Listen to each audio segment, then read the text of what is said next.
My name is Deb, and I am representing the Church of Christ in Weyburn. Today's reading is from the book of 1 Samuel, chapter 17 to 20, and I will be reading from the English version, ESV. Chapter 17. Now the Philistines gathered their armies for battle, and they were gathered at Soko, which belongs to Judah, and encamped between Soko and Ezekah in Ephes Dammim. And Saul and the men of Israel were gathered and encamped in the valley of Elah, and drew up in line of battle against the Philistines. And the Philistines stood on the mountain on one side, and Israel stood on the mountain on the other side, with a valley between them. And there came out from the camp of the Philistines a champion named Goliath of Gath, whose height was 6 cubits and a span. He had a helmet of bronze on his head, and he was armed with a coat of mail, and the weight of the coat was 5,000 shekels of bronze. And he had bronze armor on his legs, and a javelin of bronze slung between his shoulders.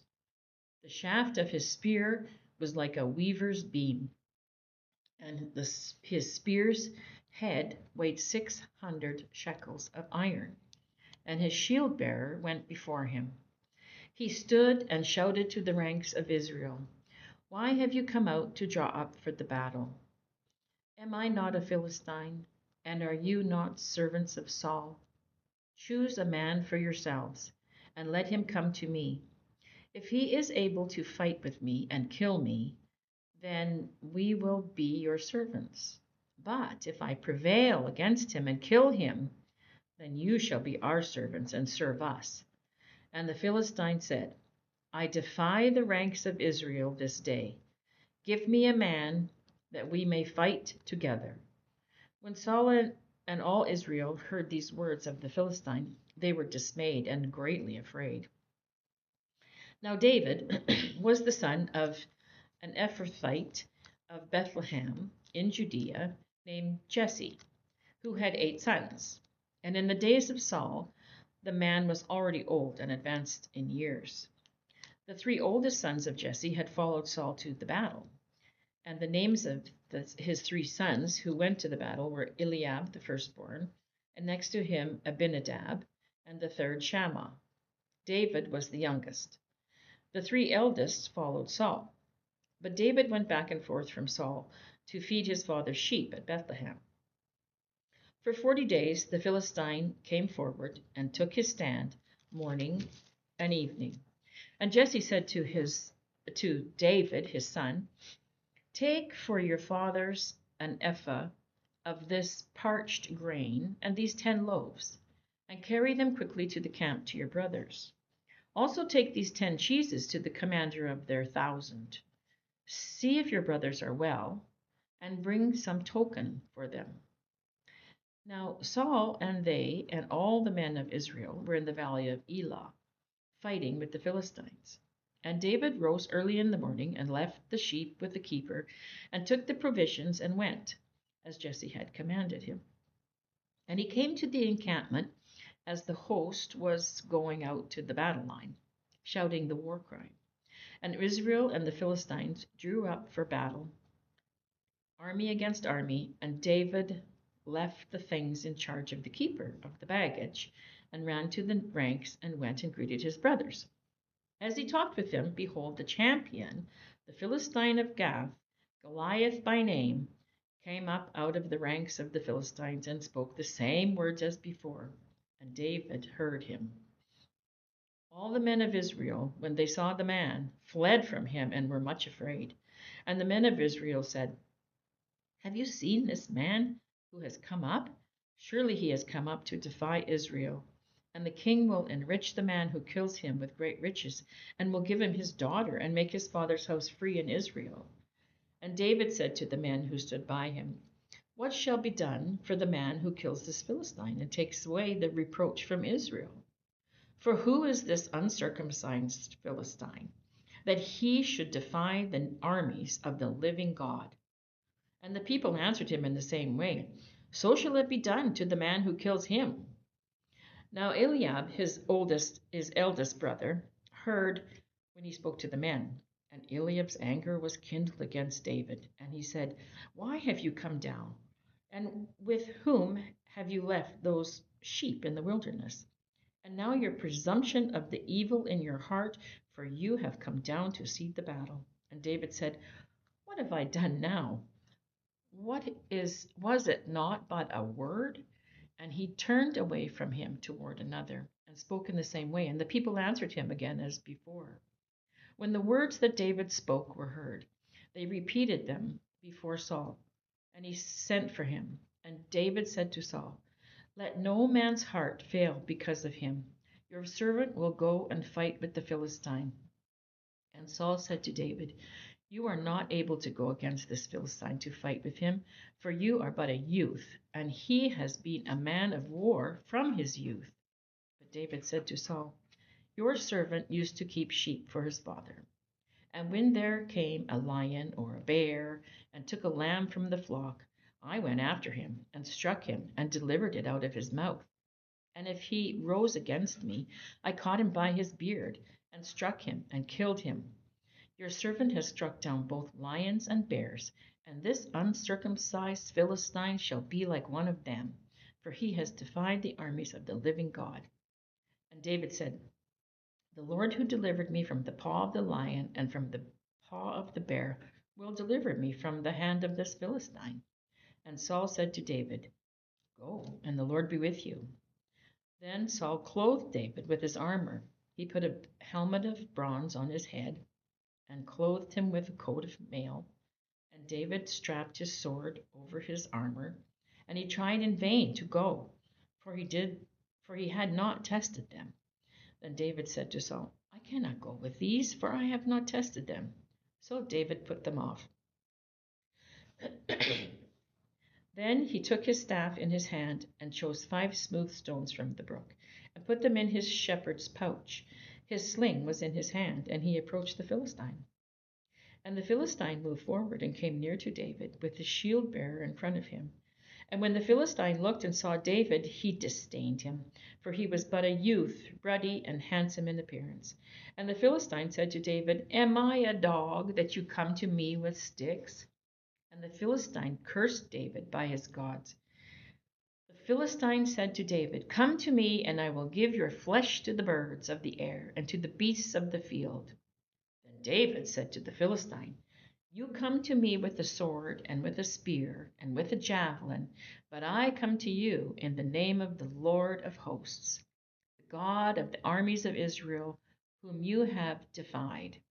This day the Lord will deliver you into my hand, and I will strike you down and cut off your head. And I will give the dead bodies of the host of the Philistines this day to the birds of the air and to wild beasts of the earth, that all the earth may know that there is a God in Israel, and that all this assembly may know that the Lord saves not with sword and spear. For the battle is the Lord's, and he will give it into our hand. When the Philistine arose and came and drew near to David, David ran quickly toward the battle line to meet the Philistine. And David put his hand in his bag, took out a stone, and slung it, and struck the Philistine on his forehead. The stone sank into his forehead, and he fell on his face to the ground. So David prevailed over the Philistine with a sling and with a stone, and struck the Philistine and killed him. There was no sword in the hand of David. Then David ran and stood over the Philistine and took his sword and drew it out of its sheath and killed him and cut off his head with it. When the Philistines saw that their champion was dead, they fled.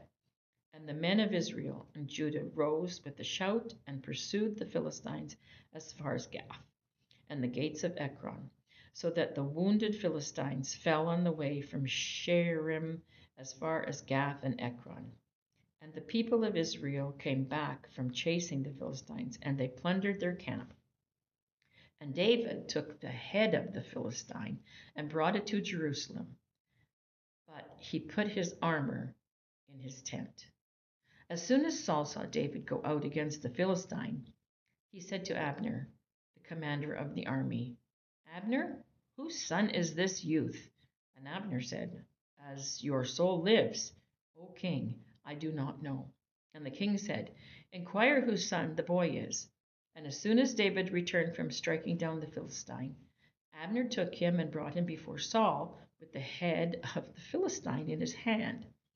And Saul said to him, "Whose son are you, young man?"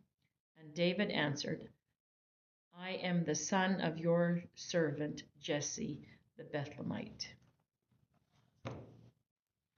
Chapter 18 of 1 Samuel. As soon as he had finished speaking to Saul, the soul of Jonathan was knit to the soul of David, and Jonathan loved him as his own soul. And Saul took him that day and would not let him return to his father's house. Then Jonathan made a covenant with David because he loved him as his own soul. And Jonathan stripped himself of the robe that was on him and gave it to David, and his armor, and even his sword, and his bow, and his belt. And David went out and was successful wherever Saul sent him, so that Saul set him over the men of war. And this was good in the sight of all the people, and also in the sight of Saul's servants. As they were coming home, when David returned from striking down the Philistine, the women came out of all the cities of Israel, singing and dancing to meet King Saul, with tambourines, with songs of joy, with musical instruments. And the women sang to one another as they celebrated. Saul had struck down thousands, and David his 10,000s. Now, and Saul was very angry, and this saying displeased him. He said, "They have ascribed to David 10,000s, and to me they have ascribed thousands. And what more can he have put but the kingdom?" And Saul eyed David from that day on. The next day, a harmful spirit from God rushed upon Saul, and he raved within his house while David was playing the lyre, as he did day by day. Saul had his spear in his hand, and Saul hurled the spear, for he thought, "I will pin David to the wall." But David evaded him twice. Saul was afraid of David because the Lord was with him, but had departed from Saul. So Saul removed him from his presence and made him a commander of 1,000. And he went out and came in before the people. And David had success in all his undertakings, for the Lord was with him. And when Saul saw that he had great success, he stood in fearful awe of him. But all Israel and Judea loved David, for he went out and came in before them. Then Saul said to David, "Here is my elder daughter, Merab. I will give her to you for a wife. Only be valiant for me and fight the Lord's battles." For Saul thought, "Let not my hand be against him, but let the hand of the Philistines be against him." And David said to Saul, "Who am I, and who are my relatives, my father's clan in Israel, that I should be son-in-law to the king?" But at that time, when Merab, Saul's daughter, should have been given to David, she was given to Adriel, the Melathite, for a wife. Now Saul's daughter Michal loved David, and they told Saul, and the thing pleased him.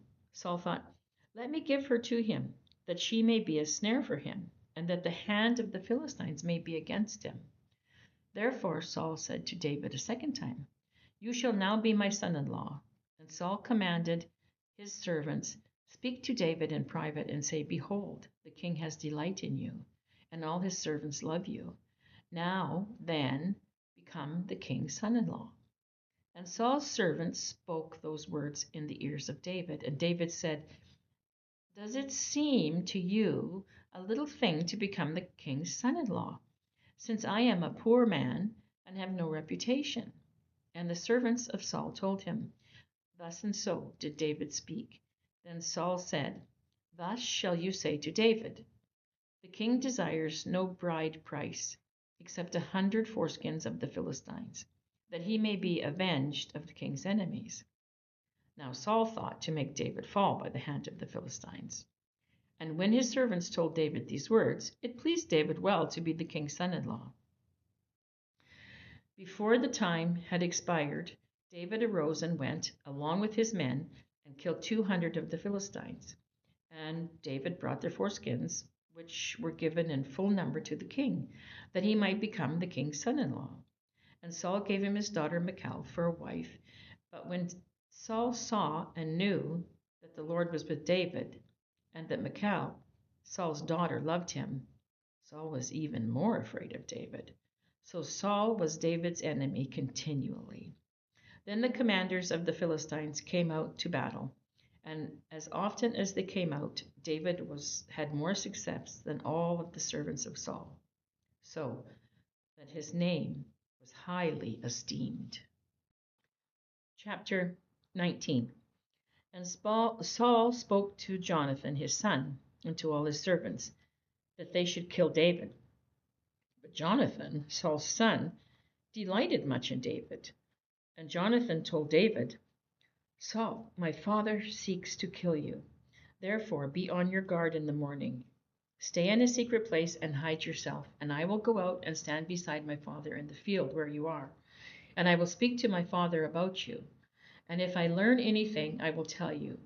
And Jonathan spoke well of David to Saul his father, and said to him, "Let not the king sin against his servant David, because he has not sinned against you, and because his deeds have brought good to you.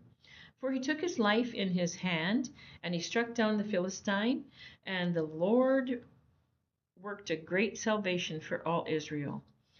You saw it and rejoiced. Why then will you sin against innocent blood by killing David without cause?" And Saul listened to the voice of Jonathan. Saul swore, "As the Lord lives, he shall not be put to death." And Jonathan called David, and Jonathan reported to him all these things. And Jonathan brought David to Saul, and he was in his presence as before. And there was war again. And David went out and fought with the Philistines, and struck them with a great blow, so that they fled before him. Then a harmful spirit from the Lord came upon Saul, as he sat in his house with his spear in his hand, and David was playing the lyre. And Saul sought to pin David to the wall with the spear, but he eluded Saul, so that he struck the spear into the wall, and David fled and escaped that night. Saul sent messengers to David's house to watch him, and that he might kill him in the morning. But Michal, David's wife, told him, "If you do not escape with your life tonight, tomorrow you will be killed." So Michal let David down through the window, and he fled and escaped. Michal took an image and laid it on the bed, and put a pillow of goat's hair at its head, and covered it with the clothes. And when Saul sent messengers to take David, she said, "He is sick." Then Saul sent the messengers to see David, saying, "Bring him up to me in the bed, that I may kill him."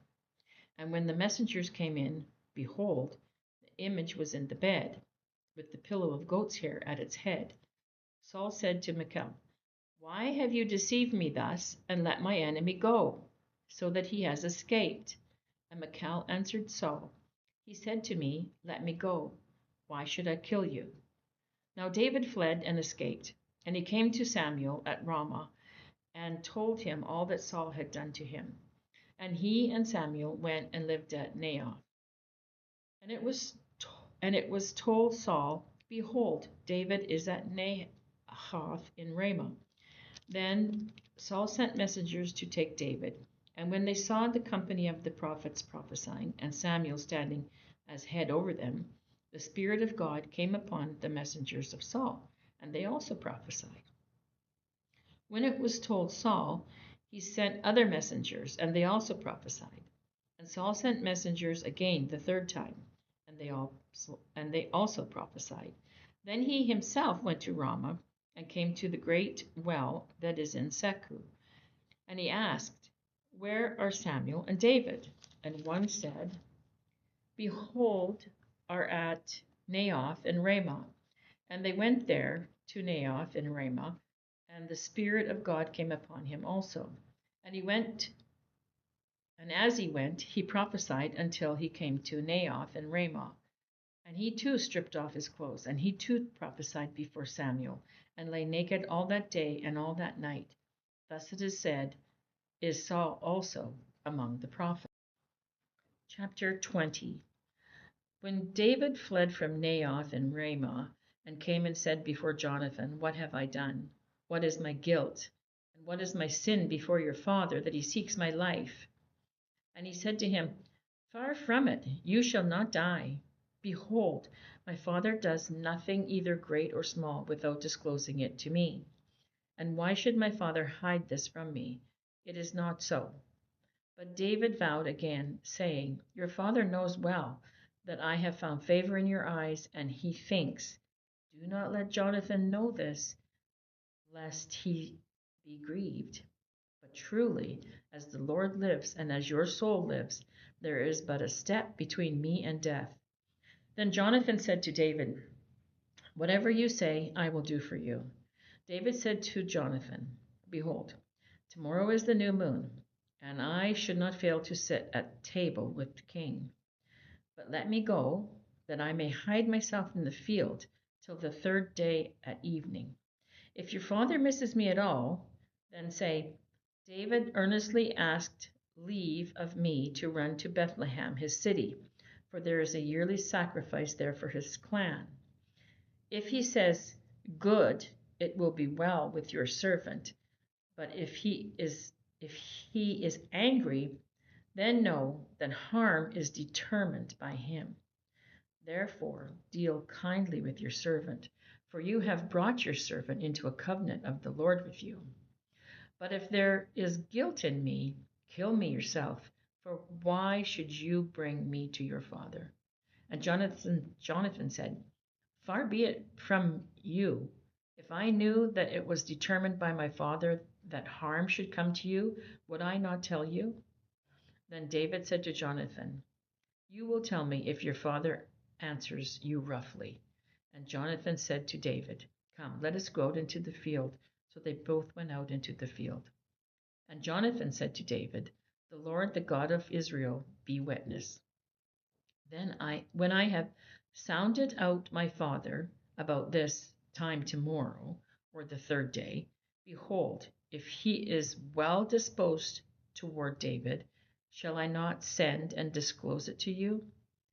But should it please my father to do you harm, the Lord do so to Jonathan, and more also, if I do not disclose it to you and send you away, that you may go in safety. May the Lord be with you as he has been with my father. If I am still alive, show me the steadfast love of the Lord, that I may not die.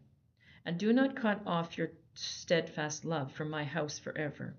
When the Lord cuts off every one of the enemies of David from the face of the earth. And Jonathan made a covenant with the house of David, saying, May the Lord take vengeance on David's enemies. And Jonathan made David swear again by his love for him, for he loved him as he loved his own soul. Then Jonathan said to him, Tomorrow is the new moon, and you will be missed, because your seat will be empty. On the third day, go down quickly to the place where you hid yourself when the matter was in hand, and remain beside the stone heap, and I will shoot 3 arrows to the side of it, as though I shot at a mark. And behold, I will send the boy, saying, Go find the arrows. If I said to the boy, Look, the arrows are on this side of you, take them. Then you are to come, for as the Lord lives, it is safe for you, and there is no danger. But if I say to the youth, Look, the arrows are beyond you, then go, for the Lord has sent you away. And as for the matter of which you and I have spoken, behold, the Lord is between you and me forever. So David hid himself in the field, and when the new moon came, the king sat down to eat food. The king sat on his seat, as at other times, on the seat by the wall.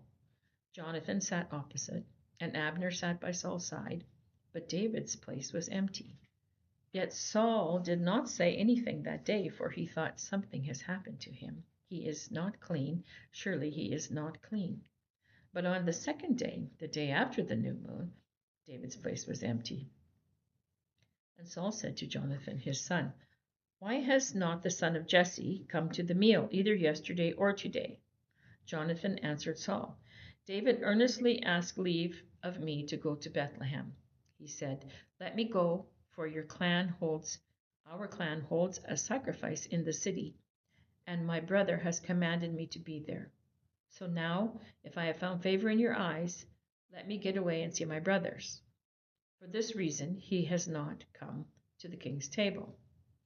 Then Saul's anger was kindled against Jonathan, and he said to him, "You son of a perverse, rebellious woman, do I not know that you have chosen the son of Jesse to your own shame and to the shame of your mother's nakedness? For as long as the son of Jesse lives on the earth, neither you nor your kingdom shall be established. Therefore send and bring him to me, for he shall surely die." Then Jonathan answered Saul, his father, "Why should he be put to death? What has he done?" But Saul hurled his spear at him to strike him. So Jonathan knew that his father was determined to put David to death. And Jonathan rose from the table in fierce anger and ate no food the second day of the month, for he was grieved for David because his father had disgraced him.